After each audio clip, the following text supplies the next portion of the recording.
क्रांति रैंकर्स में आप सबका फिर से स्वागत है। मैं हूं राजेश। हम सब चर्चा कर रहे थे प्राचीन इतिहास पे, और प्राचीन इतिहास का आज चौथा क्लास है। हम लोग कल देखे थे कि जो मानव का जो विकास क्रम है उन पे कुछ PYQ को देखे थे, क्योंकि मानव विकास क्रम पे एक क्लास हम जो दिए थे उनका थोड़ा सा एनालिसिस किए थे टेस्ट के रूप में कि क्या हमने जो पढ़ा, क्या मेरे पढ़ने का जो तरीका है वो सही चल रहा है या नहीं। और फिर से रिपीट करते हैं कि हम लोग हर टॉपिक को ऐसे क्लियर करते जाएंगे।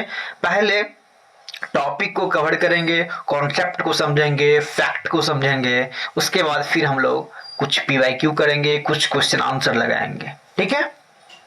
आज हम सबका क्लास चौथा क्लास है। क्या क्लास है हम सबका? चौथा क्लास है। और आज हम लोग जो इम्पोर्टेंट टॉपिक है, जहां से हमारा इतिहास स्टार्ट होता है, पाषाण काल, उनको हम सब पढ़ेंगे। ठीक है। हम लोग पढ़ेंगे स्टोन एज। क्या पढ़ेंगे? Stone age. तो आज का आपका क्लास स्टोन एज पे केंद्रित रहेगा। चलिए हम क्लास की शुरुआत करते हैं। अब सबसे पहला क्वेश्चन ये आता है कि पाषाण काल क्या है। पहला क्वेश्चन ये आता है कि पाषाण काल है क्या। पाषाण काल इसका नाम क्यों दिया गया? जैसे हम लोग जो जियोलॉजिकल टाइमलाइन है उनमें हम लोग एक शब्द सुने थे काल का, जो लास्ट में आता था। हम बोले थे वहां पे कि जो समय का निर्धारण है वो कैसे होता है। आप यदि इस क्लास को नहीं किए हैं, पहली क्लास को नहीं किए हैं, मतलब पहली और दूसरी क्लास को यदि आप नहीं किए हैं तो उनको पहले जाकर के कर ले। खास करके दूसरी क्लास आप जाकर के कर ले। वहां पे हम बताए हैं किस तरह से इयोन, एरा, ठीक है, पीरियड, इपोक, ये सारी चीजों का डिवीजन कैसे होता है। वहीं पे आ जाता है काल, जिसको हम लोग एज के रूप में पढ़ते हैं, जो सबसे लास्ट क्रम है। तो हम लोग वहां पे देखे थे काल। तो काल का मतलब समझ में आ गया होगा यदि वो क्लास आप देखे होंगे। तो पाषाण काल, पाषाण काल है क्या? पाषाण काल इसका नाम क्यों दिया गया? तो कहता है कि मानव इतिहास का वह प्रारंभिक काल जब मानव अपनी रक्षा और भोजन के लिए पूर्णतः पत्थरों पर निर्भर था। मतलब देखो, जैसे हम बताए थे कि एक इयोन होता है, एरा होता है, ठीक है, एरा होता है, पीरियड होता है, इपोक होता है, ठीक है, एज होता है। तो इन्हीं को काल बोलते हैं। क्या बोलते हैं? काल बोलते हैं। हम बोले थे हम लोग किस एरा में है? तो फेनोजोइक एरा में है, फेनोजोइक इयोन में है। किस एरा में है बताओ? किस एरा में थे हम लोग? वो आप सबको हम बताए थे। हम लोग सीनोजोइक एरा में है। पीरियड भी बताए थे। बताओ किस पीरियड में है? क्वार्टरनरी पीरियड में है। किस इपोक में है? हम ये भी बताए थे, हिमोसिन, हिमोसिन, ठीक है। उसके बाद इसी हिमोसिन को जब डिवीजन किया जाता है तो एक एरा आता है पाषाण काल का। क्या आता है? स्टोन एज का। जब इनका डिवीजन किया जाता है तो एक एज निकल के आता है स्टोन एज का। क्या मेरी बात आप समझ गए हैं? बिल्कुल समझ गए होंगे। तो इसलिए इस चीज का मैं वहां पे डिस्कशन करवाया था, ताकि आप किसी भी चीज को पढ़ो तो आपके दिमाग में बिल्कुल वो चीज क्लियर हो जाए। तो कहा जाता है कि इतिहास क्या है? मानव के जो विकास क्रम की यात्रा है उन्हीं को इतिहास हम लोग बोलते हैं। तो यह मानव इतिहास का वह प्रारंभिक काल जहां मानव अपनी रक्षा और भोजन के लिए पूर्णतः पत्थरों पर निर्भर था, उसी को पाषाण काल कहते थे। कहने का मतलब मानव का जो रक्षा था उस समय में, भोजन पे जो निर्भरता थी, वो सारा चीज किस पे निर्भर था? पत्थरों पर निर्भर था। इसलिए इसका नाम पाषाण काल रख दिया गया। क्या मेरी बात समझ में आ रहा है? बिल्कुल आना चाहिए। यहां पे एक नोट लिखा हुआ है कि इसे प्री हिस्टोरिकल, प्रागैतिहासिक काल में अध्ययन किया जाता है। अब थोड़ा सा यहाँ पे हम लोग देखते हैं। जब हम पहला क्लास किए थे हम बोले थे कि इतिहास को 3 भागों में डिवीजन किया गया है। एक होता है प्री हिस्ट्री। क्या होता है? Pre history. एक होता है प्रोटो हिस्ट्री, क्या होता है? Proto history. एक होता है हिस्ट्री, जिसको हिस्टोरिकल हिस्ट्री कहते हैं। ठीक है, देखो प्री हिस्ट्री जिसको हम लोग प्रागैतिहासिक बोलते हैं, क्या बोलते हैं? प्रागैतिहासिक काल बोलते हैं। क्या बोलते हैं? प्रागैतिहासिक काल बोलते हैं। ठीक है, इसमें क्या होता है कि हमें इतिहास का अध्ययन के लिए हमारे पास कोई लिखित साक्ष्य उपलब्ध नहीं होता है। हमारे पास कोई लिखित साक्ष्य उपलब्ध नहीं होता है। क्या होता है? लिखित साक्ष्य उपलब्ध नहीं होता है। हम किस आधार पर इतिहास का अध्ययन करते हैं? पुरातत्व के आधार पे। किस पे? पुरातत्व के आधार पे। ठीक है, हमारे पास कोई लिखित साक्ष्य नहीं है, सिर्फ हम पुरातत्व के आधार पे हम जब हिस्ट्री का अध्ययन कहते हैं, ऐसे इतिहास को प्री हिस्टोरिकल हिस्ट्री कहते हैं, प्रागैतिहासिक काल कहते हैं। और प्रागैतिहासिक काल में ही हम लोग पाषाण काल का अध्ययन करते हैं। पाषाण काल का अध्ययन करते हैं। क्या मेरी बात समझ में आ रहा है? और एक होता प्रोटो हिस्ट्री, जिसमें लिखित साक्ष्य तो है, पुरातात्विक साक्ष्य भी है, लेकिन लिखित साक्ष्य का अध्ययन नहीं किया गया है, उनकी लिपियों का अध्ययन नहीं किया गया है। ऐसे इतिहास को प्रोटो हिस्ट्री कहा जाता है। और प्रोटो हिस्ट्री के अंतर्गत हम लोग हड़प्पा काल का अध्ययन करते हैं। हड़प्पा काल का अध्ययन करते हैं। क्या मेरी बात समझ में आ रहा है? जिसमें लिखित साक्ष्य भी है, पुरातात्विक साक्ष्य भी है, लेकिन लिखित साक्ष्य के लिपि को अभी तक पढ़ा नहीं जा सका, जिसके कारण हम ये नहीं कह सकते हैं कि हमें लिखित साक्ष्य का भी अध्ययन है। सिर्फ पुरातत्व के आधार पे हम इस इतिहास का अध्ययन करते हैं। इसी को हम लोग प्रोटो हिस्ट्री कहते हैं। क्या मेरी बात समझ में आ गया ना? इसी को आद्य ऐतिहासिक काल कहते हैं, इसको प्रागैतिहासिक काल कहते हैं, इसको आद्य ऐतिहासिक काल कहते हैं हिंदी में। Pre history, proto history. और ऐसा इतिहास का वह कालखंड जिसमें लिखित साक्ष्य के साथ साथ पुरातात्विक साक्ष्य और दोनों को मिलाकर के अध्ययन किया जाता है, ऐसे कालखंड को हिस्टोरिकल एज कहा जाता है, हिस्टोरिकल हिस्ट्री कहा जाता है, ऐतिहासिक इतिहास कहा जाता है। और हम लोग यहाँ पे वैदिक काल से ये इतिहास शुरू हो जाता है, क्योंकि वैदिक काल से ही हमें लिखित साक्ष्य के साथ साथ पुरातात्विक साक्ष्य के साथ साथ लिखित साक्ष्यों का भी अध्ययन करवाया जाता है। दोनों का अध्ययन करके फिर हम लोग इतिहास का अध्ययन करते हैं। क्या मेरी बात समझ? तो हमने दो चीज बताया, प्री हिस्ट्री, प्रोटो हिस्ट्री और हिस्टोरिकल हिस्ट्री, जिसमें प्री हिस्ट्री को हिंदी में प्रागैतिहासिक काल बोलते हैं और प्रोटो हिस्ट्री को हिंदी में आद्य ऐतिहासिक काल बोलते हैं। और एक होता ऐतिहासिक काल। तीन चीज था। पहला में था क्या? लिखित साक्ष्य। तो लिखित साक्ष्य बिल्कुल नहीं है, लेकिन पुरातत्व के आधार पे हम जब इतिहास का अध्ययन करते हैं तो इसको प्री हिस्ट्री कहते हैं, जिसके अंतर्गत हम लोग पाषाण काल का अध्ययन करते हैं। प्रोटो हिस्ट्री में क्या होता है? जिसमें क्या है? लिखित साक्ष्य भी है, पुरातात्विक साक्ष्य भी है, लेकिन लिखित साक्ष्य की लिपि को अभी तक पढ़ा नहीं जा सका, जिसके कारण हम सिर्फ पुरातत्व पे निर्भर रहते हैं। ऐसे हिस्ट्री को प्रोटो हिस्ट्री कहा जाता है, आद्य ऐतिहासिक काल कहा जाता है। एक होता है हिस्टोरिकल, कहने का मतलब ऐसा इतिहास जिसमें लिखित साक्ष्य भी है, पुरातात्विक साक्ष्य भी है, दोनों का तालमेल बैठा करके जब हम अध्ययन करते हैं तो ऐसे इतिहास को हिस्टोरिकल कहते हैं, ऐतिहासिक काल कहते हैं। और इनके अंतर्गत ये कब से शुरू होता है? वैदिक पीरियड से स्टार्ट हो जाता है। क्या मेरी बात समझ में आ रहा है? बिल्कुल आना चाहिए। कोई बड़ी चीज, मतलब कोई बहुत बड़ा चीज हम अभी डिस्कस नहीं किए हैं, बहुत छोटे छोटे चीज पे हम लोग अभी डिस्कस किए हैं। आप अपने नोट्स में ये चीज, मैं जो चीज बोला हूं, इनको बिल्कुल अपने नोट्स में ऐड कर लेंगे। इस नोट में यहाँ तो एक नोट लिखा दिया हूं, और अभी जो तीन चीज को मैं डिस्कस किया हूं, अपने नोट में आप इसको ऐड ऑन कर लेंगे। ठीक है, आगे बढ़ते हैं। अब देखो यहाँ पे पाषाण काल का वर्गीकरण हम बताए थे। पाषाण काल हम मुख्य तौर पे क्या क्या पढ़ना है?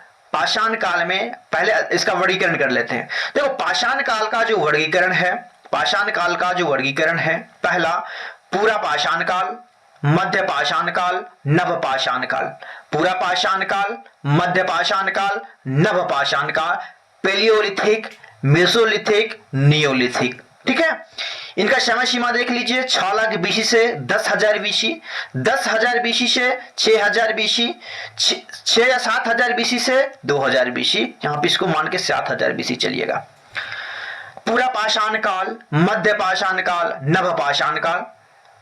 इस डेट को थोड़ा सा दिमाग में रखिएगा, वैसे इंपॉर्टेंट नहीं है, लेकिन आप जब इस चीज को थोड़ा सा दिमाग में रख के पढ़िएगा तो आपको ज्यादा ये कॉन्सेप्ट क्लियर होगा इस चैप्टर में। ठीक है, तो थोड़ा सा अपने दिमाग में बैठा के रखिएगा। देखो यहाँ पे 6 लाख बीसी से 10,000 बीसी, ये कितना बड़ा काल है।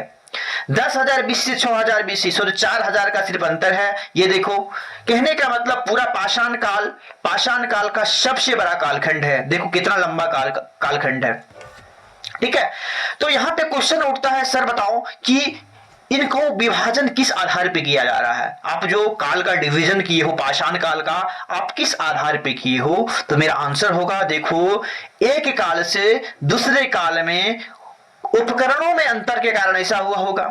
देखो उपकरण में अंतर हुआ होगा, उपकरण में अंतर हुआ होगा। हो सकता है जो पहला काल है उसमें कोर पत्थर का यूज किया हो सकता है जो मध्य पाषाण काल हो उसमें फ्लैग पत्थरों का यूज किया हो, फ्लैग संस्कृति का यूज किया हो सकता है जो तीसरा नव पाषाण काल है उसमें ये फ्लैग वाले का यूज करने के साथ साथ तीसरा कुछ हो गया हो, हड्डियों वाले उपकरणों का यूज कर दिया गया हो।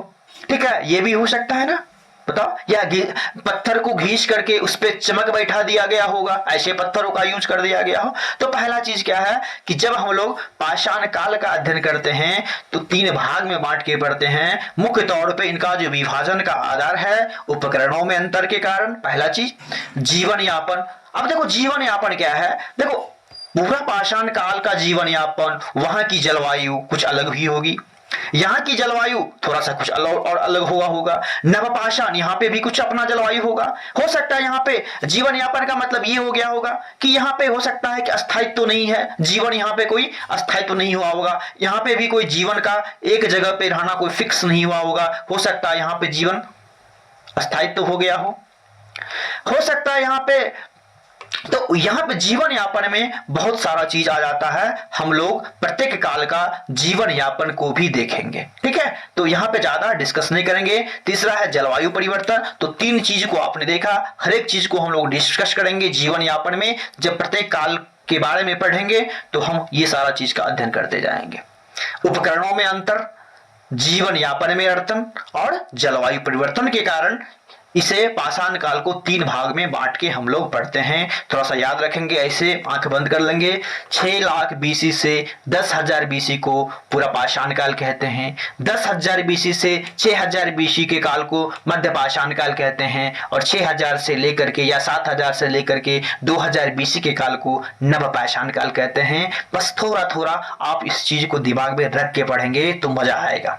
क्या मेरी बात समझ में आ रहा है? बिल्कुल आना चाहिए। ठीक है, विभाजन का आधार जो है उपकरण में अंतर हुआ हो, जीवन यापन में अंतर हुआ हो या जलवायु परिवर्तन के कारण ऐसा हुआ, कोई इसमें रॉकेट साइंस नहीं है। क्या हम लोग बिल्कुल अच्छे तरीके से इस टॉपिक को कवर कर रहे हैं? बिल्कुल कर रहे हैं। हम लोग आगे बढ़ते हैं। अब यहां पे देखो पूरा पाषाण काल, यहां पे क्या है? पूरा पाषाण काल। क्या है? पूरा पाषाण काल, पूरा पाषाण काल, पैलियोलिथिक एज। अब यहां पे पूरा पाषाण काल को भी 3 भागों में हम लोग बांट के पढ़ लेते हैं। निम्न पूरा पाषाण काल, मध्य पूरा पाषाण काल और उच्च पूरा पाषाण काल। निम्न पूरा पाषाण काल, मध्य पूरा पाषाण, उच्च पूरा पाषाण। इसमें थोड़ा सा देख लो, इसका टाइमलाइन जो है 6 लाख से लेकर के 1.5 लाख बीसी, 6 लाख से लेकर के 1.5 लाख बीसी, 1.5 लाख से लेकर के 40,000 बीसी और 40,000 से 10,000 बीसी उच्च पूरा पाषाण काल। यदि तुमसे क्वेश्चंस पूछेगा कि पूरा पाषाण काल का पूरे पाषाण काल का सबसे बड़ा कालखंड कौन है, तो निम्न पूरा पाषाण काल। देखो सबसे ज्यादा ये लग रहा है ना, सबसे ज्यादा ये लग रहा है। तीनों काल में सबसे बड़ा काल पूरा पाषाण काल। पूरा पाषाण काल में, पूरा पाषाण काल का जब डिवीजन किया गया तो उसमें सबसे बड़ा कार्यकाल निम्न पूरा पाषाण काल। क्या मेरी बात समझ में आ रहा है? बिल्कुल आना चाहिए। मध्य पूरा पाषाण, उच्च पूरा पाषाण, ठीक है। तो थोड़ा थोड़ा बस डेट का देखो, डेट इंपॉर्टेंट नहीं है तो तुम्हारे एग्जाम के लिए डेट इंपॉर्टेंट नहीं है, लेकिन हम क्या बोल रहे हैं बार बार कि आप थोड़ा सा इसको दिमाग में रखेंगे ना तो आप किसी भी चीज को, किसी भी इस चीज पे मतलब जब कॉन्सेप्ट आएगा तो आप बहुत बढ़िया तरीके से, मतलब कभी कभी क्या होता है ना कि आप एलिमिनेशन से भी कुछ क्वेश्चंस कर लेते हो सोच के भी, तो बस दिमाग में रखिए ताकि आप आपके अंदर क्लैरिटी हो, ठीक है। तो थोड़ा थोड़ा इस चीज को दिमाग में रखना है, डेट को भी, टाइमलाइन को भी थोड़ा सा दिमाग में सेट करके चलना है। अब यहां पे देखो हम क्या बोले थे कि प्रत्येक काल में क्या क्या पढ़ना है हमें। पहला चीज, प्रत्येक काल में क्या पढ़ना बताओ। पहला पढ़ना है प्रत्येक काल के उपकरण को पढ़ना है। प्रत्येक काल के पहला, एक मिनट रुको, पहला क्या पढ़ना है इसमें, प्रत्येक काल के पहला पढ़ना है भौगोलिक, प्रत्येक काल के भौगोलिक विस्तार को पढ़ना है कि वो काल किस किस जगह पे था। दूसरा पढ़ना है प्रत्येक काल के उपकरण को पढ़ना है, प्रत्येक काल के उपकरण को पढ़ना है। तीसरा क्या पढ़ना है, प्रत्येक काल के जीवन यापन को देखना है, ठीक है, जीवन यापन को देखना है। क्या मेरी बात समझ, मतलब जैसे पूरा पाषाण काल है तो पूरा पाषाण काल के भौगोलिक विस्तार को देखेंगे। पूरा पाषाण काल के जो 3 काल है, निम्न पूरा पाषाण, मध्य पूरा पाषाण, उच्च पूरा पाषाण, उनके उपकरण को देखेंगे। और ये मतलब एक बार क्या देखें, जीवन यापन, यानी का मतलब क्या, पाषाण काल के जीवन यापन को हम लोग देखेंगे। क्या मेरी बात समझ में आ रहा है? बिल्कुल आना चाहिए। अब देखो निम्न पूरा पाषाण, तो निम्न पूरा पाषाण में कौन कौन से उपकरण थे, ठीक है, तो देख लो एक बार निम्न पूरा पाषाण में कौन कौन से उपकरण थे। चलो उपकरण को पहले पढ़ते हैं। देखो ये सारा जितना भी चीज है वो पाषाण काल है। पाषाण काल का डिवीजन निम्न पूरा पाषाण, मध्य पूरा पाषाण, उच्च पूरा पाषाण। अब निम्न पूरा पाषाण मध्य पूरा पाषाण से उच्च पूरा पाषाण से कैसे भिन्न है, तो मुख्य तौर पे उपकरणों के अंतर के कारण निम्न पूरा पाषाण को मध्य पूरा पाषाण से और उच्च पूरा पाषाण से अलग कर दिया गया है। देखो इसमें क्या है, हस्तकुठा, हैंड एक्स। आप याद रखेंगे कि निम्न पूरा पाषाण के उपकरण कौन कौन से हैं, हैंड एक्स। क्या है पहला, हैंड एक्स, याद रखेंगे इसको बढ़िया से। पहला क्या है, हिंदी में याद रखें हैंड एक्स, क्या रखेंगे, हैंड एक्स। पहला बर्तन क्या है, हैंड एक्स है। पहला उपकरण क्या है, हैंड एक्स। दूसरा क्या है, क्लीवर, क्या है, क्लीवर है, क्लीवर है। तीसरा क्या है, चॉपर चॉपिंग, चॉपर चॉपिंग, क्या बोलते इसको, चॉपर चॉपिंग। क्या है, चॉपर चॉपिंग, याद रखेंगे, hand axe, cleaver, chopper chopping. Question पूछेगा निम्न पूरा पाषाण काल के कौन कौन से उपकरण है, तो पहला हैंड एक्स हो गया, क्लीवर हो गया, चॉपर चॉपिंग हो गया, ठीक है। हाँ आप लोग समझते होंगे, सब चीज को आप लोग जानते। जैसे हैंड एक्स क्या होता, बताओ कोई, हैंड एक्स बताओ, कुल्हाड़ी को बोलते हैं हैंड एक्स, ठीक है। तो एक बार देख लेना, ठीक है, सब चीज को आप जानते हैं। तो यहां पे एक चीज क्या कहा गया है, इनमें कोर पत्थरों का यूज किया जाता था। एक इंपॉर्टेंट चीज है कि निम्न पूरा पाषाण काल में कोर पत्थर का यूज किया जाता है। कोई बताओगे कोर पत्थर क्या होता है, कोई बताओगे कोर पत्थर क्या होता है? देखो जैसे मान के चलो हम बता रहे हैं कोर पत्थर क्या होता है कि ये जैसे पत्थर है, जैसे मान के चलो ये कोई पत्थर है, क्या है, ये पत्थर है, ये कोई इस टाइप का पत्थर है, ठीक है। एक मुख्य पत्थर है, मेन पत्थर ये है। अब हमने क्या किया, इस पत्थर को काट छाट करके ऐसे ऐसे ऐसे ऐसे करके, ऐसे ऐसे करके, ऐसे ऐसे करके, ये कैसे बन गया, ऐसे बन गया, ऐसे बन गया।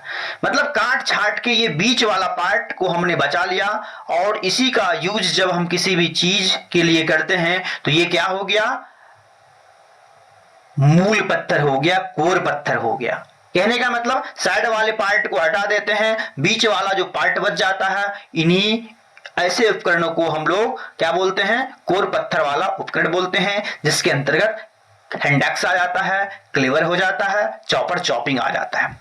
इसका उपयोग जैसे मान के चलो जो कोर पत्थर है ये बहुत ही भारी भरकम चीज को भरकम चीज को काटने के लिए किया जाता है, ठीक है, खोदने के लिए किया जाता है। तो निम्न पूरा पाषाण काल में यदि क्वेश्चंस पूछे किस टाइप के पत्थरों का यूज किया जाता था? तो कोर पत्थरों का यूज किया जाता था। ये कोर पत्थर कौन कौन से थे? हैंडेक्स थे, क्लेवर थे, चॉपर चॉपिंग भी थे। क्वेश्चन पूछता है, बोलो चॉपर चॉपिंग संस्कृति किस काल का है? तो निम्न पूरा पाषाण काल का है, कोई इसमें टेंशन नहीं है। अब आ जाते हैं मध्य पूरा पाषाण काल। मध्य पूरा पाषाण, इसको हम लोग फ्लक संस्कृति भी कहते हैं। क्या कहते हैं? फ्लैग संस्कृति भी कहते हैं। देखो इसमें क्या होता है, फ्लैग पत्थरों का यूज शुरू हो जाता है। कैसा पत्थर का यूज? फ्लैग पत्थरों का यूज शुरू हो जाता है। फ्लैग पत्थरों का यूज शुरू हो जाता है किसमें? मध्य पूरा पाषाण काल में फ्लैग पत्थरों का यूज शुरू हो जाता है। अब क्या होता है फ्लैग पत्थर, कोई बताओगे? जैसे मान के चलो ये पत्थर है, क्या है? ये पत्थर है। अब एक पत्थर पे दूसरा पत्थर पीटते पीटते पीटते पीटते ये पत्थर का छोटा सा पार्ट यहां से इसके फलक को हमने क्या किया? निकाल लिया। इस टाइप से पतला फलक को पीटते पीटते पीटते इस छोटे से भाग को हमने क्या किया? यहां पे निकाल लिया। यहां पे निकाल लिया। यह क्या किया? हमने निकाल लिया। ठीक है। अब ये बताओ, इसके एक छोटे से पार्ट को हमने निकाला, छोटे से टुकड़े को निकाला, छोटे से छिलकों को निकाला, जिसका यूज हम लोग किसी भी चीज को खुरचने में किया करते थे, किसी भी चीज पे छेद करने में किया करते थे। जैसे मांस का, किसी भी जानवर का छाल उतारने के लिए किया करते होंगे। ठीक है। क्या भाले का काम किया करता होगा ये? कहने का मतलब क्या था? ये छोटे उपकरण थे। कैसे उपकरण थे? छोटे उपकरण थे, पतले उपकरण थे। जिस मतलब ये किसमें काम आता था? किसी भी चीज को खुरचने में, किसी भी चीज को छेद करने में, या किसी भी चीज पे जैसे जानवरों की खाल उतारने में ये फ्लैग पत्थरों का यूज किया जाता था। इसके कारण मध्य पूरा पाषाण काल को फ्लैग संस्कृति भी कहा जाता था। जिसमें क्या क्या आता था? औजार को याद रखेंगे। ब्लेड आता था, बोर आता था, स्क्रेपर आता था। Blade, B for blade, B for bore, B for C for S for scraper. Blade, bore, scraper. Blade, bore, scraper, तीन याद रखना है। जिसको फ्लैग संस्कृति भी कहा जाता है, फ्लैग पत्थर भी कहा जाता था। क्या मेरी बात समझ में आ रहा है? अब देखो एक चीज ध्यान रखना। अब जैसे जैसे आपका पत्थर का जो क्वालिटी है, उपकरण, नए नए उपकरण आते जाएंगे, तो पिछले वाला जो उपकरण था वो भी रहेगा। ऐसा नहीं कि इस काल में कोर पत्थर का यूज नहीं किया गया होगा। मध्य पूरा पाषाण काल में कोर पत्थर का भी यूज किया जाता होगा, लेकिन एक नए पत्थर आ गए, ब्लेड, बोर और स्क्रेपर। क्या मेरी बात समझ में आ रहा ना? अब आता है उच्च पूरा पाषाण। उच्च पूरा पाषाण, उच्च पूरा पाषाण जिसमें क्या क्या बोलो, इसमें क्या है? देखो इसमें जो थे आपको फ्लैग का तो यूज किया ही होगा, फ्लैग फ्लैग पत्थर स्टोन का जो तो यूज किया ही होगा ये। प्लस इसमें एक नया क्या आ गया? क्या आ गया बताओ? परिष्कृत औजार। कहने का परिष्कृत औजार का मतलब समझते हो? जैसे मान के लिए ये पत्थर है, जैसे ये पत्थर है, ठीक है, ये पत्थर है। इसने क्या किया? हम उसको पहले एकदम बढ़िया से बनाए, पत्थर पत्थर मार करके एक शेप दिए। अब इस पे क्या किया जाता है कि इनको इन पे मान के चलो एक परत बना दिया जाता है, एकदम एकदम उसको एकदम प्लेन किया जाता है। क्या किया जाता है? प्लेन किया जाता है। पत्थर को क्या किया जाता है? पत्थर सुंदर दिखे या एकदम पूरा क्या बोलते उसको, उस पर पॉलिश किया जाता है। क्या किया जाता है? पॉलिश किया जाता है। ठीक है, पॉलिश किया जाता है ताकि देखने में अच्छे लगे, एक अच्छा शेप हो उसको। ठीक है, उसको पत्थर को पॉलिश करके एक शेप दिया जाता है। ठीक है, क्या मेरी बात समझ में आया? इनका भी यूज कुछ होता होगा अपना। तो बताओ एक क्या बोलते उसको, नया स्वरूप मिला ना पत्थर को। तो ऐसे पत्थर को परिष्कृत परिष्कृत क्या बोलते हैं? उपकरण बोलते हैं। परिष्कृत उपकरण बोलते हैं। ठीक है, क्या बोलते हैं? परिष्कृत उपकरण बोलते हैं। परिष्कृत उपकरण बोलते हैं। तो बताओ इसमें भी उच्च पूरा पाषाण काल में कोर पत्थर का यूज तो होगा ही होगा। उसके बाद बताओ फ्लैग पत्थर का यूज तो होगा ही होगा, कोर का होगा, फ्लैग का तो होगा ही होगा। लेकिन इसमें नया क्या हो गया? परिष्कृत पत्थर, जिसपे क्या कर दिया जाता था बताओ? पॉलिश कर दिया जाता, एक शेप दे करके पत्थर पे पॉलिश कर दिया जाता था। और साथ ही साथ एक नए पत्थर का एक क्या बोले, पॉलिश पत्थर का यूज होगा ही होगा। एक नए पत्थर, जब इस काल में एक नए पत्थर, एक नए औजार का भी उपयोग शुरू हो गया, हड्डी। हड्डियों के, जानवरों के हड्डियों के औजार का भी प्रयोग करना मानवों ने शुरू कर दिया। औजार के रूप में जानवरों की हड्डियों का प्रयोग करना भी मानव ने शुरू कर दिया। किस युग में? उच्च पूरा पाषाण काल में। तो बताओ क्या मेरी बात समझ में आ रहा ना? तो नया क्या निकल गया इसमें? परिष्कृत औजार प्लस हड्डी। परिष्कृत औजार प्लस हड्डी। ठीक है, और इसके उपकरण कौन कौन हो गए? इसके उपकरण बताओ क्या क्या हो गए? ब्लेड हो गए, ह्यूरिंग हो गए, जानवर हो गए, जानवर की हड्डी हो गए, परिष्कृत औजार हो गए। एक बार आप लोग बढ़िया से याद रखेंगे, एक बार मैं लिखता हूं सारा। एक होता है निम्नपुरा पाषाण, एक होता है मध्यपुरा पाषाण, एक होता है उच्चपुरा पाषाण। ठीक है, इसके उपकरण बताओ, इसके उपकरण बताओ। हैंड एक्स हो गए, हैंड एक्स हो गए, उसके बाद बताओ क्लेवर हो गए, क्लेवर हो गए, उसके बाद बताओ चॉपर चॉपिंग हो गए, चॉपर चॉपिंग हो गए। इसमें क्या था बताओ, इसमें एक पॉइंट और क्या था, ये सारे किससे बने थे, कोर पत्थर। किससे, ये सारे किससे, कोर पत्थर, कोर पत्थर। बता दिए कोर पत्थर क्या होता है, कोर पत्थर। अब इसमें बताओ मध्यपुरा पाषाण में क्या है, क्या क्या हो गए बताओ, ब्लेड हो गए, बोर हो गए, स्क्रेपर हो गए, स्क्रेपर हो गए। बताओ इसमें क्या खास था, फ्लैग पत्थर, फ्लैग, फ्लैग पत्थर। उच्च पूरा पाषाण काल में बताओ ब्लेड हो गए, हुरिंग हो गए, ब्लेड का एक दूसरा स्वरूप हुआ होगा, दूसरा ब्लेड टाइप, दूसरे टाइप का ब्लेड, ब्लेड हो गए, ह्यूरिंग हो गए, ब्लेड और ह्यूरिंग। उसके बाद जानवर की हड्डी, जानवर की हड्डियां, ठीक है, जानवर की हड्डियां हुआ होगा। उसके बाद परिष्कृत औजार, परिष्कृत औजार, ठीक है, ब्लेड और मेन हो गया ब्लेड और ब्यूरिंग। और जो मुख्य तौर पे क्या थे, परिष्कृत औजार थे, पॉलिश किया हुआ औजार था। और इसमें एक नया क्या हो गया, जानवर की हड्डी। क्या मेरी बात समझ में आ रहा है, बिल्कुल आना चाहिए। तो मेरे ख्याल से लगता है मैं इतना बार बोल दिया इस चीज को कि आपके दिमाग में फिट हो गया होगा। क्या मैं इस टॉपिक को जब बोल रहा होता हूं, क्या मैं बार कुछ ज्यादा तो नहीं बोल देता हूं ना, मैं इसलिए ज्यादा बोलता, एक बार दो चार बार रिपीट कर देता किसी भी चीज को, ताकि आपके दिमाग में वो चीज फिट बैठ जाए। ठीक है, आप फिर से पढ़ेंगे इसको तो आपके दिमाग में सारा चीज फिट हो जाएगा। आ जाते हैं नेक्स्ट। अब देखो क्या है, अभी हम लोग क्या देखे थे, जो पूरा पाषाण काल है, पूरा पाषाण काल है, पूरा पाषाण काल के, पूरा पाषाण काल के हम उपकरण को देखे थे, उपकरण को देखे थे।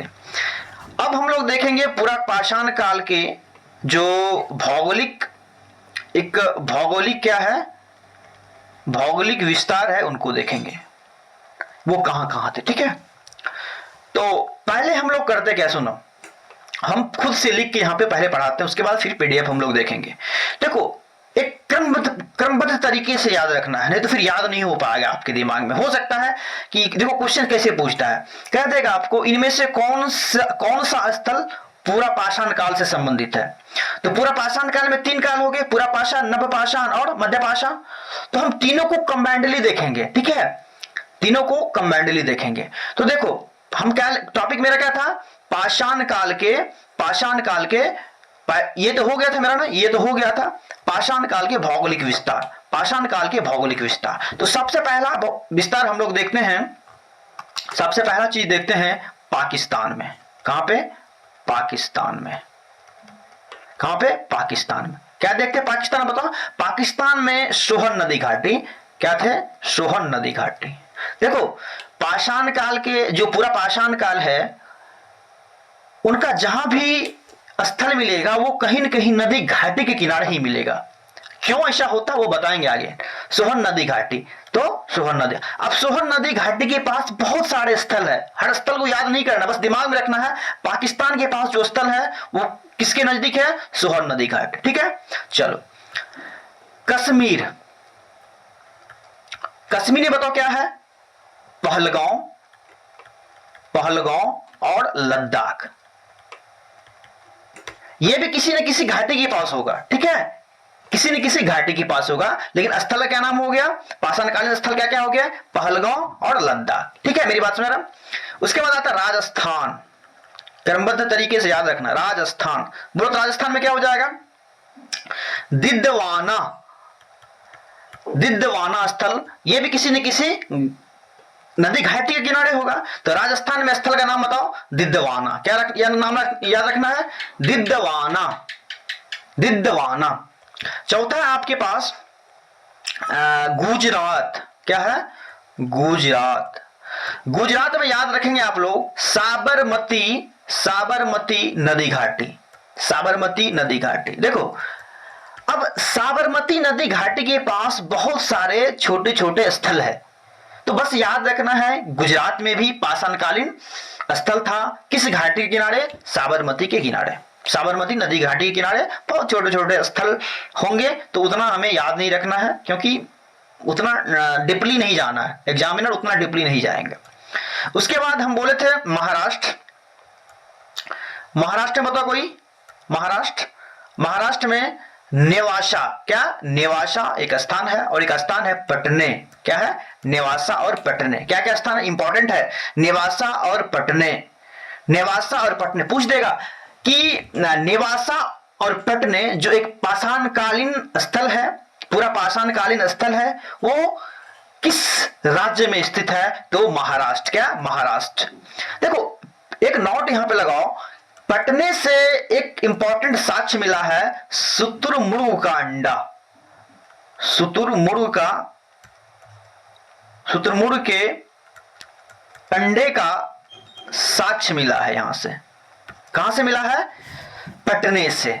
पटने का ऐसा स्थान है पाषाणकालीन, पूरा पाषाणकालीन स्थल है। क्या मेरी बात सुना? बिल्कुल आना चाहिए। तो पटने कहां पे है? महाराष्ट्र में है। पटने से क्या मिला है? शुतुरमुर्ग के अंडे का साक्ष्य मिला है। एक स्थान आता है कर्नाटक में। अब दक्षिण भारत में हम लोग आ गए हैं। देखो कर्नाटक में बताओ, हुशंगी, हुशंगी। क्या? हुशंगी, हुशंगी, हुशंगी याद रखना। कर्नाटक में कौन सा पूरा पाषाणकालीन स्थल है? हुशंगी। क्या मेरी बात समझ में आ रहा है? आना चाहिए। तमिलनाडु में एक स्थान है, तमिलनाडु में, तमिलनाडु में इसका नाम है पल्लवरम। क्या नाम है? एक मिनट रुको, क्या नाम है? पल्लवरम, पल्लवरम। क्या नाम है? पल्लवरम, पल्लवरम। क्या नाम है? पल्लवरम। तमिलनाडु में पल्लवरम, कर्नाटक में हुशंगी, महाराष्ट्र में नेवासा और पटने। पटने में से क्या मिला है? शुतुरमुर्ग के अंडे का साक्ष्य मिला है।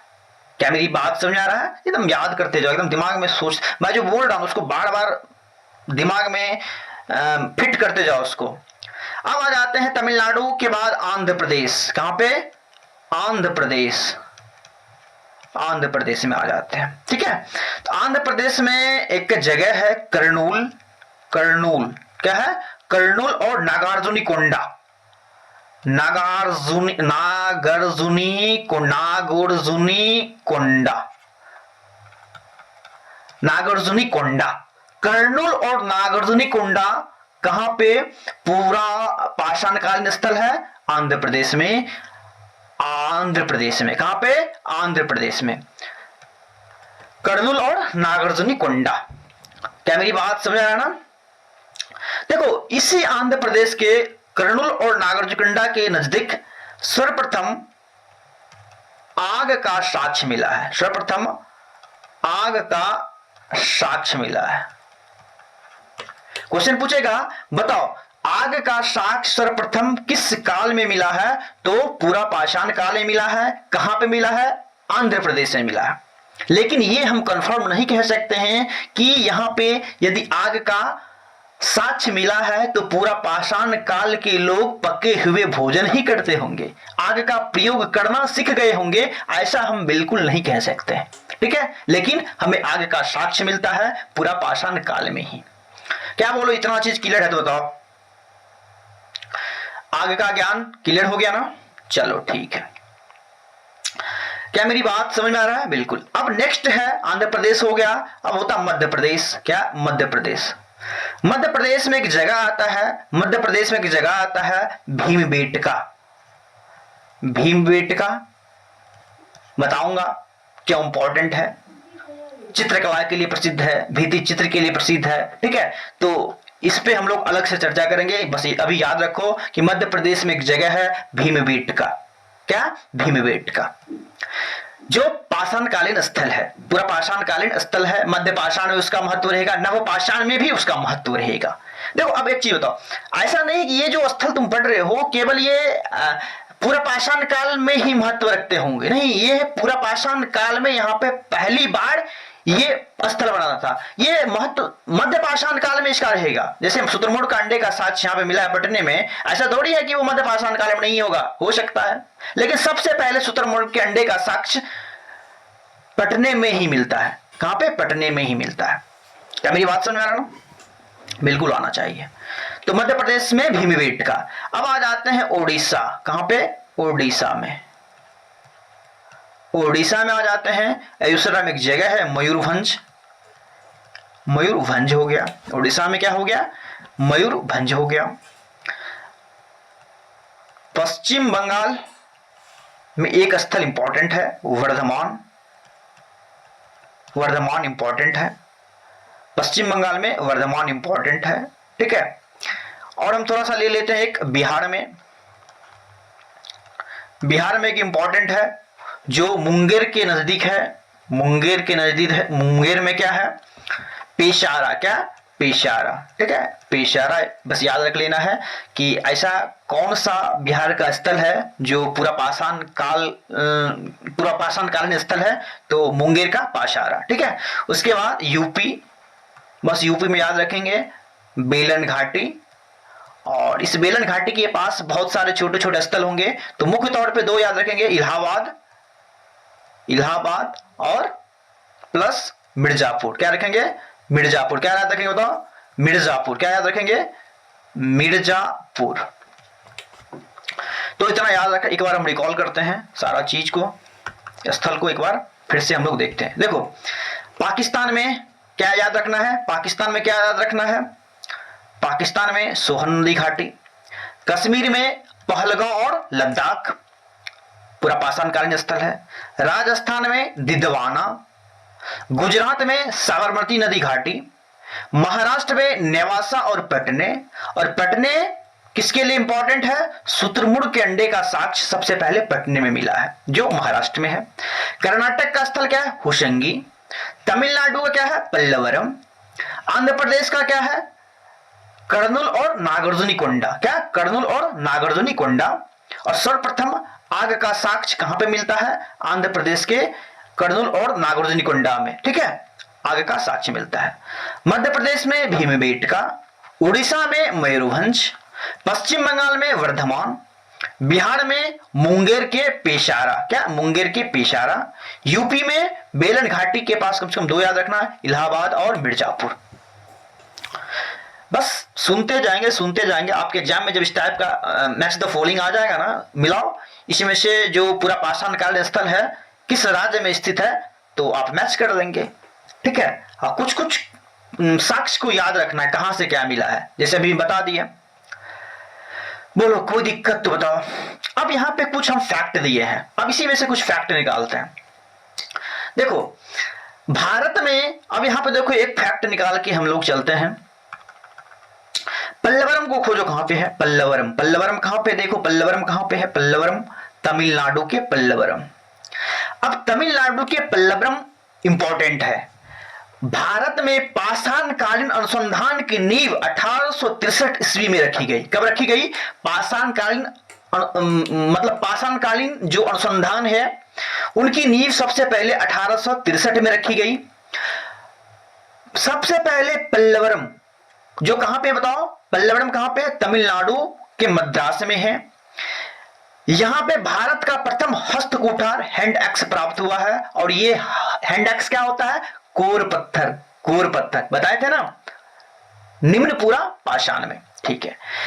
अब इसी जगह से जो पल्लवरम है, इसी पल्लवरम में सबसे पहले पाषाणकालीन अनुसंधान की खोज हुई। पाषाणकालीन अनुसंधान पे जो सबसे पहले पाषाणकालीन जो अनुसंधान है इसकी शुरुआत सबसे पहले कहां से हुई थी? पल्लवरम से हुई थी।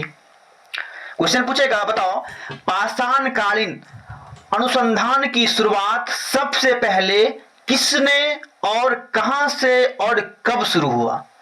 तो पाषाणकालीन अनुसंधान की शुरुआत सबसे पहले मद्रास जो तमिलनाडु में पड़ता है वहां पे एक जगह है पल्लवरम, वहां से हुआ था। 1863 में हुआ था। 1863 में हुआ था। किसने किया था? रॉबर्ट ब्रूस फुट के द्वारा। रॉबर्ट ब्रुस फुट के द्वारा, रॉबर्ट ब्रुस फुट के द्वारा। ठीक है, 3 चीज याद रखना है। अनुसंधान की शुरुआत कहां से हुई? पल्लवरम से हुई। कहां पे है? तमिलनाडु में है। किसने किए? रॉबर्ट ब्रुस फुट ने किए। ठीक है, और यहां पे पहला क्या प्राप्त हुआ था? हस्तकुठार, हैंड एक्स। पता है आपको हैंड एक्स क्या है? ठीक है, तो याद कर लीजिएगा इसको, इंपॉर्टेंट है। आगे बढ़े हम लोग, तो बिल्कुल हम लोग आगे बढ़ते हैं। 16 हम लोग ये चीज देख लिए थे, थोड़ा सा याद कर लो।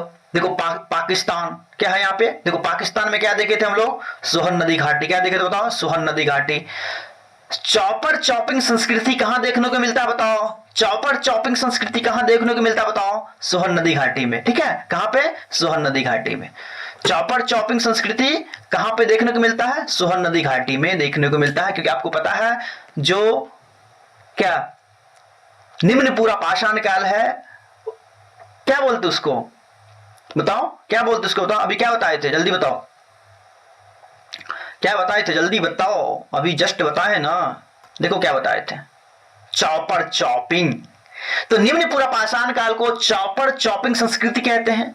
मध्य पूरा पाषाण को फ्लैक्स संस्कृति कहते हैं। याद हो गया? आ जाते फिर अपने जगह पे। हाँ, इस पे आ जाओ।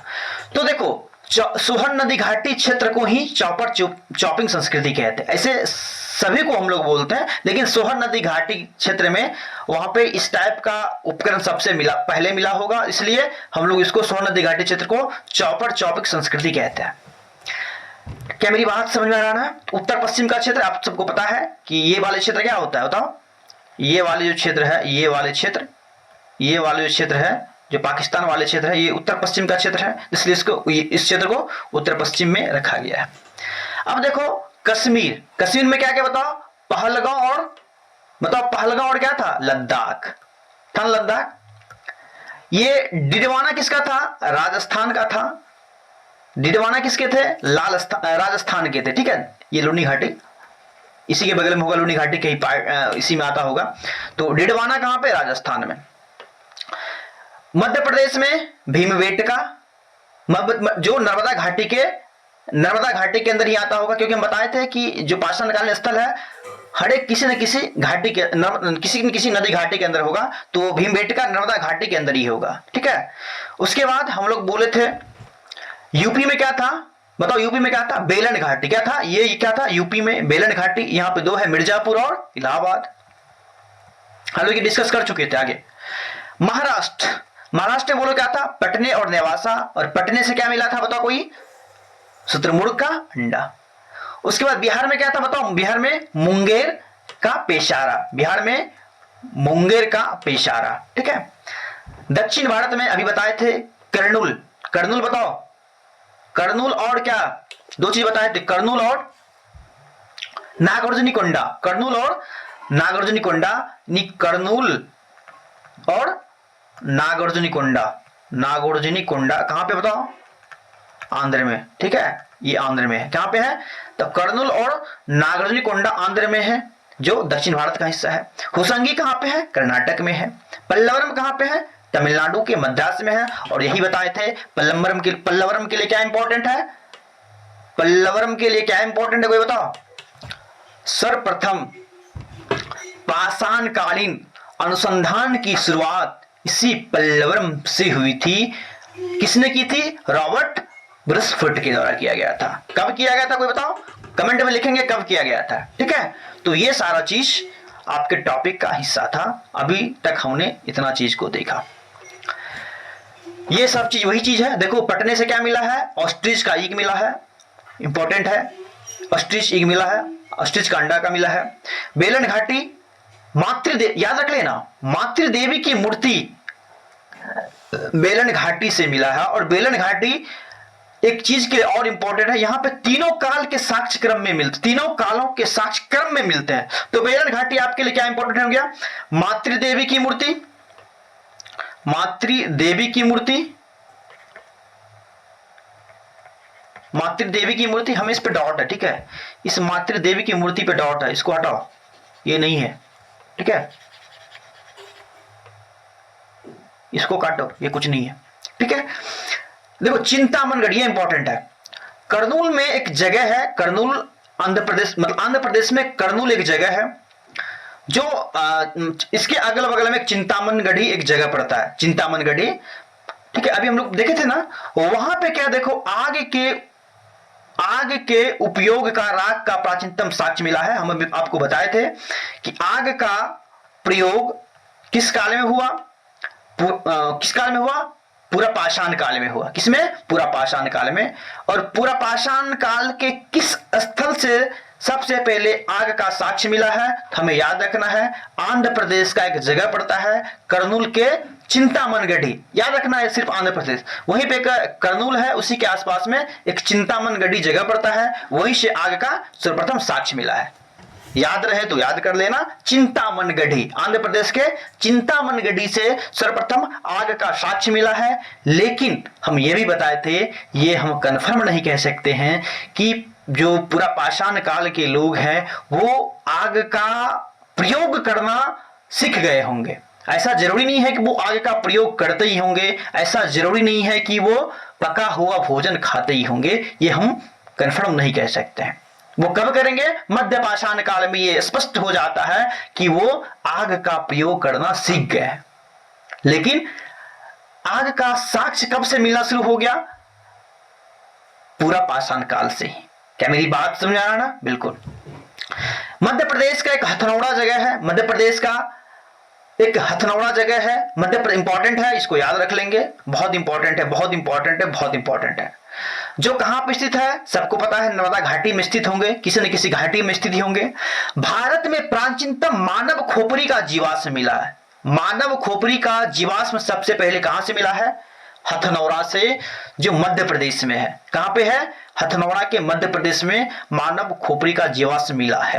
देखो दो चार चीज याद रखना। सबसे पहले ऑस्ट्रिच का अंडा कहां से मिला है? ऑस्ट्रिच का अंडा कहां से मिला है बताओ? महाराष्ट्र के पटने से, महाराष्ट्र के पटने से। आग का बताओ? आंध्र प्रदेश के कर्नूल के पास एक जगह पड़ता है चिंतामनगढ़ी। क्या पड़ता है? चिंतामनगढ़ी। ठीक है, चिंतामनगढ़ी। आंध्र प्रदेश एक जगह पड़ता है चिंतामनगढ़ी। हथनौरा से मध्य प्रदेश में एक जगह पड़ता है हथनौरा। वहां पे सर्वप्रथम क्या मिला है? मानव के खोपड़ी का जीवाश्म, मानव के खोपड़ी का जीवाश्म। ठीक है, मानव के खोपड़ी का जीवाश्म, बस इतना याद रख लीजिएगा, बहुत है ये। ठीक है, तो इतना चीज को याद रखेंगे आप, इतना चीज को आप याद रखेंगे। ठीक है, आ जाते हैं हम लोग इस पे। अब ये पाषाण काल पढ़ेंगे हम लोग इसमें बढ़िया से। ठीक है, ये मध्य प्रदेश के जो पाषाणकालीन कला है इसको हम लोग पढ़ेंगे, बढ़िया से पढ़ेंगे, एक अलग टॉपिक लेके पढ़ेंगे। चित्रकला को जब हम पढ़ेंगे तो भीमबेटका वहां पे अच्छे से पढ़ेंगे, तो इसको थोड़ा सा बाद में रखा जाए, बाद में पढ़ा जाएगा इसको। चलो, अब कॉन्सेप्चुअल टॉपिक है कि पूरा पाषाण काल के लोगों का जीवन यापन कैसा रहा। हमने क्या क्या डिस्कस कर दिया? उपकरण को पढ़ लिया, उपकरण को पढ़ लिया। उसके बाद भौगोलिक स्थल को पढ़ लिया। भौगोलिक स्थल को पढ़ने के साथ साथ हम वहां पे कुछ साक्ष्य को भी देखे कि सबसे पहले अनुसंधान की शुरुआत कहां से हुई, तो पल्लवरम से हुई। ऑस्ट्रिच का अंडा कहां से मिला? पटने से मिला। उसके बाद और छोटे छोटे आग की खोज कहां से हुई? कर्नूल, जो आंध्र प्रदेश में पड़ता है, इसी कर्नूल के पास एक जगह है चिंतामनगढ़ी, वहीं पे सबसे पहले आग की खोज हुई। उसके बाद हम लोग एक और चीज देखे थे, मध्य प्रदेश के हथनौरा से सबसे पहले मानव की खोपड़ी का साक्ष्य मिला। तो ऐसे छोटे छोटे चीज को भी इसके बीच में रखना है। ठीक है, हो सकता है आपके एग्जाम में पूछ दिया जाए। जो अभी 3-4 चीज मैं बोला हूं ना, बस उन्हीं को दिमाग में रखना। चॉपिंग संस्कृति किसको कहा जाता है? स्वर्ण नदी घाटी क्षेत्र को। किस काल में? निम्नपुरा पाषाण काल में। फ्लैक्स संस्कृति मध्यपुरा पाषाण काल को कहा जाता है। कोर पत्थर का यूज निम्नपुरा पाषाण काल में। फ्लैक पत्थर का यूज मध्यपुरा पाषाण काल में। पॉलिश्ड पत्थर का यूज उच्चपुरा पाषाण काल में। देखो कितना, मतलब बोलते बोलते आपको याद हो जाएगा। अब थोड़ा सा हम लोग को इसमें बच गया है जीवन यापन। ये बहुत इंपॉर्टेंट, आप समझेंगे इसको। थोड़ा सा कॉन्सेप्चुअल टॉपिक है, मजा आएगा पढ़ने में, थोड़ा सा समझेंगे। देखो देखो इसमें क्या है, पूरा पाषाण काल का संबंध हिमयुग से है, प्लेस्टोसीन से। आपको मैं प्लेस्टोसीन बताया था ना, जब हमने सीनोजोइक काल का डिवीजन किया था क्वार्टनरी और टर्सरी में, तो वहां पे हम प्लेस्टोसीन आपको बताए थे और कहे थे इसको हिमयुग कहा जाता है। कहने का मतलब यहां की जो जलवायु थी बिल्कुल क्या था, शुष्क जलवायु था। क्या था बताओ, बिल्कुल क्या था, कैसा जलवायु था, सर्दी था, उसके बाद शुष्कता अधिक थी, इस टाइप यहां पे ऐसा जलवायु था। बर्फ का चादर था, कहने का मतलब पूरा बर्फ का चादर बिछा हुआ था इस टाइम में, ठीक है।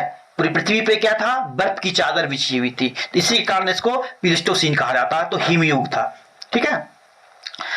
जहां पे बोलो हिमयुग होगा तो सर्दी अधिक होगा, बर्फ की चादर बिछी, अभी मैं चर्चा किया था, बस याद रखना है कि वातावरण कैसा था, जलवायु कैसा था, हिमयुग था। जलवायु कैसा था, हिमयुग था। तो जलवायु से ही बहुत चीज का निर्धारण, क्योंकि आपके जो जीवन यापन है इनका निर्धारण जलवायु से ही होता है। तो सोचो यदि उस टाइम के जलवायु ऐसे होंगे तो क्या इसका फर्क वो उस टाइम के जीव जंतु पेड़ पौधे पे भी पड़े होंगे। उस जलवायु के अकॉर्डिंग वहां पे जीव जंतु होंगे, उस जलवायु के अकॉर्डिंग वहां पे पेड़ पौधे होंगे। क्या मेरी बात समझ रहा? तो देखो कहा जाता है कि वहां इस युग में बड़े बड़े केसधारी जानवर के साक्ष्य मिलते हैं।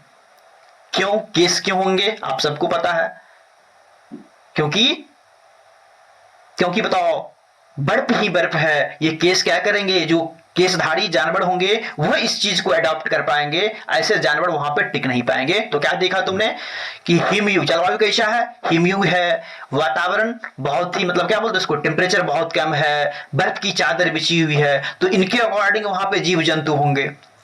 जीव जंतु कैसे होंगे बताओ, केसधारी होंगे, ठीक है, उसके पास मतलब क्या बोलते उसको, बॉडी पे बड़े बड़े केश होंगे।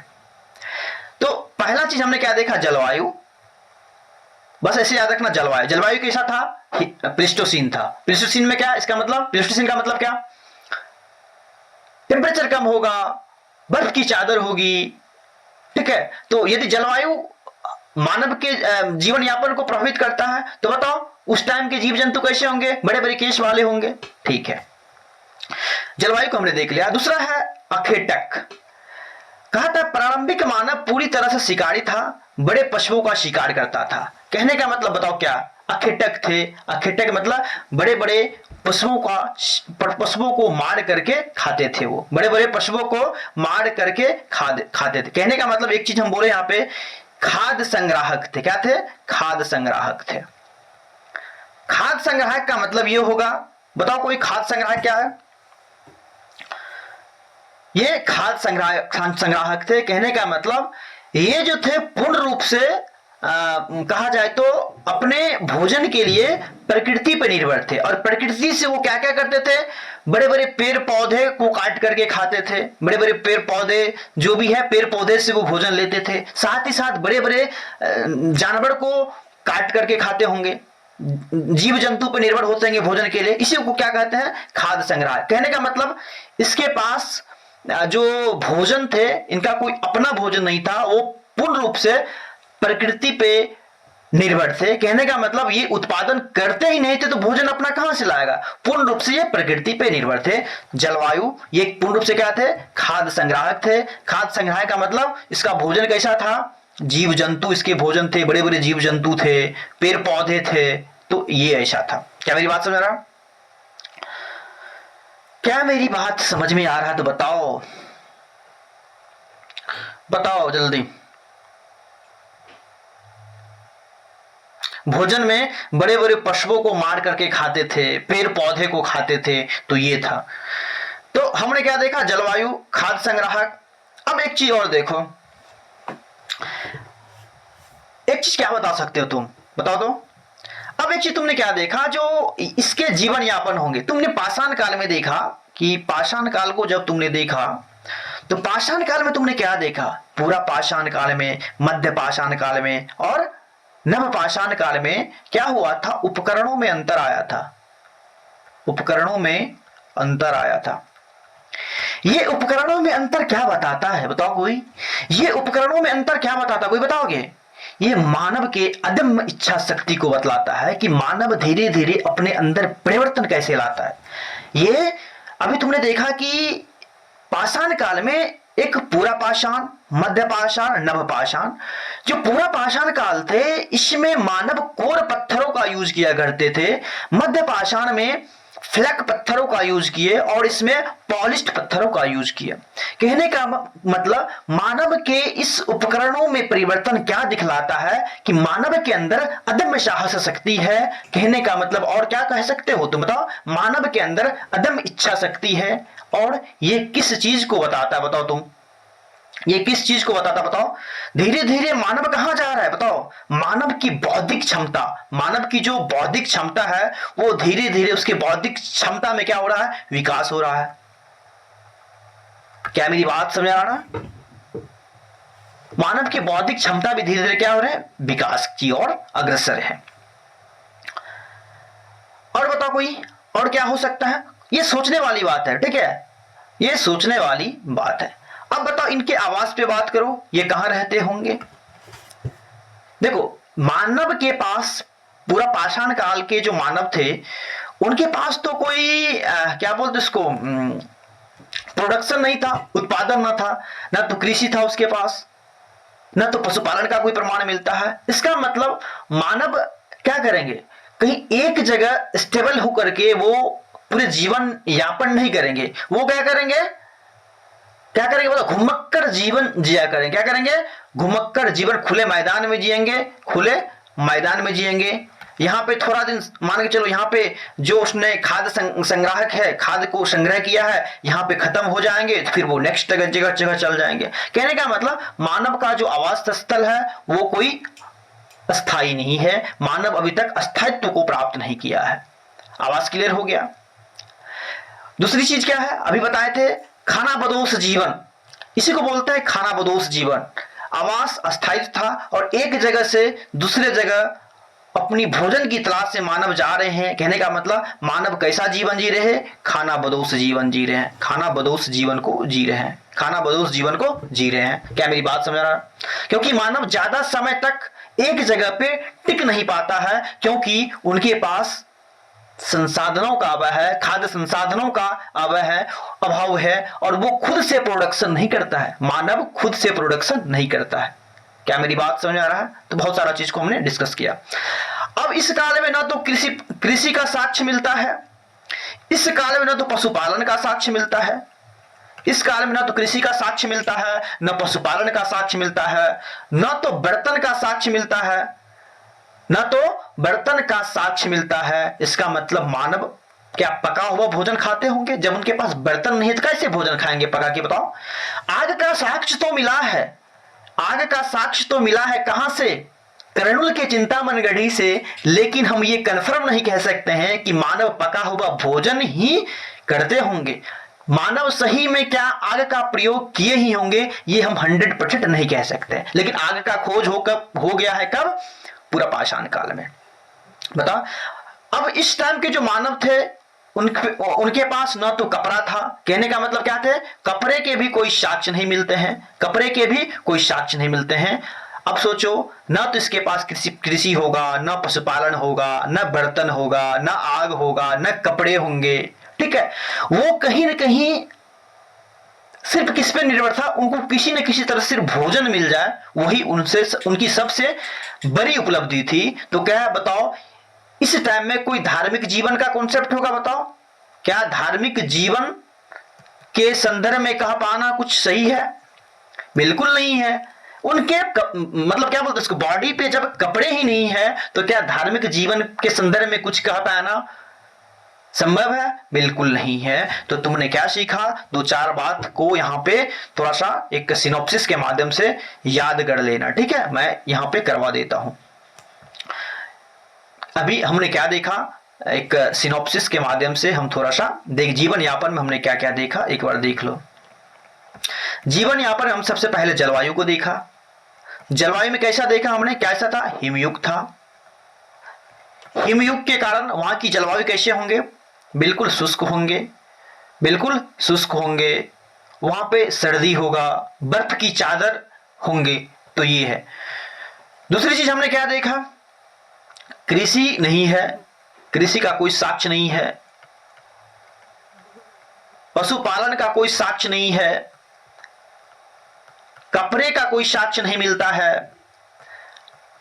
आग का साक्ष्य तो मिलता है लेकिन आग का उपयोग मानव करते ही होंगे, आग का प्रयोग मानव करते ही होंगे, ऐसा कोई आवश्यकता नहीं है, ऐसा कोई प्रमाण हमें नहीं मिलता है।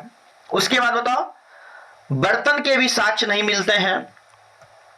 उसके बाद बताओ, कोई मानव कैसे थे बताओ, आवास कैसा था बताओ, अस्थाई नहीं था, अस्थाई था, एक जगह मानव आवास कैसा था, अस्थाई था। क्यों? क्योंकि ये जो मानव बोलो खाना बदोश जीवन जीते थे, खाना बदोश जीवन जीते थे, बताओ खाना बदोश जीवन जीते थे, मतलब थोड़ा दिन यहां रहे फिर यहां, क्यों? क्योंकि जैसे यहां पे भोजन खत्म हो जाएंगे, खाद्य संग्राहक जो था उसके पास वो खत्म हो जाएंगे, फिर वो दूसरी जगह चल जाएंगे, ठीक है। तो खाना बदोश जीवन जीते थे, तो यही सारा इनके जीवन यापन था। अब देखो, ऐसे अक्सर ये टीचर, बहुत कम टीचर ये चीज को पढ़ाते हैं, ठीक है, बहुत कम समय लेते हैं इस टॉपिक को खत्म करने में। लेकिन आपको यदि एक, हम क्या बोले थे, मैं आपको फाउंडेशन करवा रहा हूं, फाउंडेशन करवा रहा हूं, हर चीज को कवर करवाऊंगा। जब तक आपके अंदर मैं अंडरस्टैंडिंग डेवलप नहीं करूंगा तब तक कोई सब्जेक्ट पढ़ने में मजा नहीं आएगा, ठीक है। तो इसलिए अच्छे से कीजिए इस क्लास को, मजा आएगा करने में, ठीक है। और एक जैसे मैं पढ़ा रहा हूं वैसे आप कीजिए, ठीक है।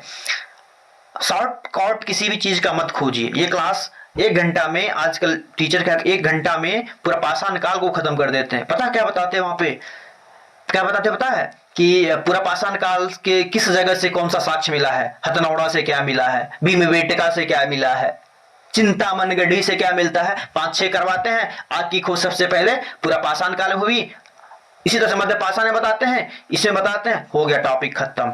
आपने क्या सीखा? कुछ नहीं सीखा।